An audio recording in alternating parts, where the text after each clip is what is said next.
So Solo tries to prove to Juliet that the suit is safe for outside, but what he does and what he thinks he's doing, I don't think goes right. He takes a dip. He suits up, hops in the water. Okay? What are you doing?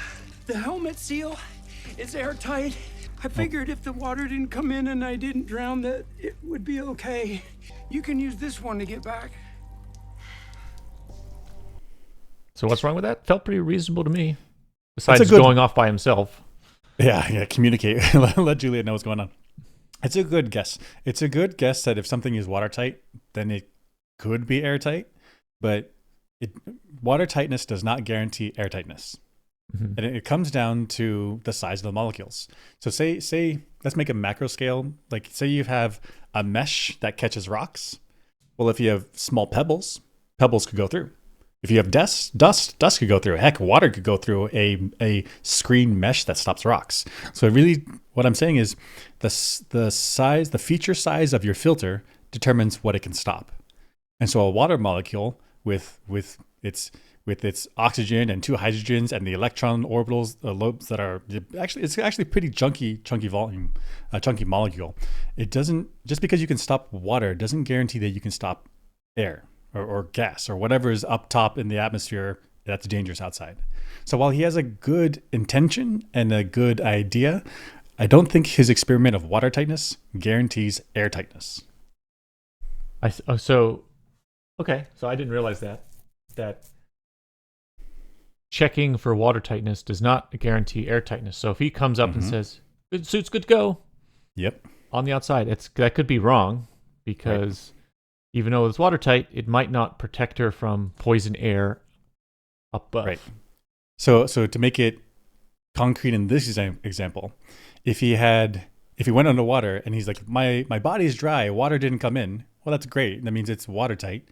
But if he had one of these, like, I don't know, like a CO2 cartridge for like paintballs or like a helium bottle for balloons, if he'd opened it up in his suit, the suit would expand. And even though he's dry, bubbles might come out. Which means that it's not airtight, but it is watertight.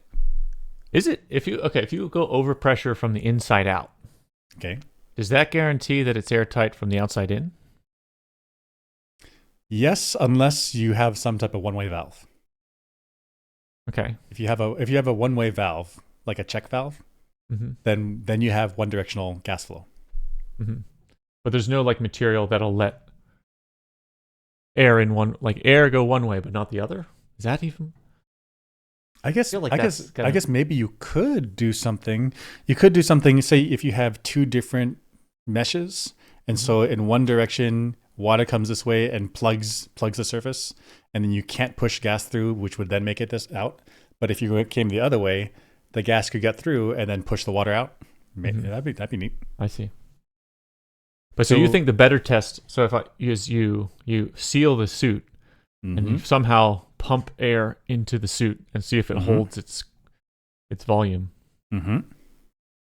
Yeah. Okay. So what would it be? Would be the suit would inflate until it could no longer stretch, and then the pressure would go up because you're putting more gas. But if the gas can't leave, well, then it's airtight. Okay. And I guess a material example, because it's pretty abstract what I've said, is Gore-Tex. So Gore-Tex is water like repellent, like it gets on you but doesn't go through, but it will let sweat go through. Because when sweat evaporates, it becomes gaseous, and now it's small enough to go through the Gore-Tex fibers. Oh, interesting. Okay. Yeah, neat, right? A little like technical clothing stuff. Also, I guess this is what he's doing is bad because if there is a leak in the suit, now you got a wet suit, which you have to like dry or, I don't know, turn it inside out, run fan over it. Like, it would be really annoying to dry it again. Annoying to dry, but better than like his leg is wet. And he's like, oh, there's a clear hole. Right. That gas is definitely going to go through if the air can go through. Wait, gas can definitely go through if the water can go through. That's right. Yeah, so I think you want to do it a little more controlled, I think, so you don't have to just don't have like a wet suit. You're like, okay, I got to wait a day now. That's a whole bunch of Juliet's problem. that's actually true. That's survive, and she's like in a hurry, right? So whole bunch of her problem. That's right. So he should have communicated. What are you doing? Just running down the stairs with Communicate. the suit on, like I'm gonna get into the water. Like, what? Can we Run go by to the? Juliet. Can we go to the end of the clip Okay. and look at her facial expression?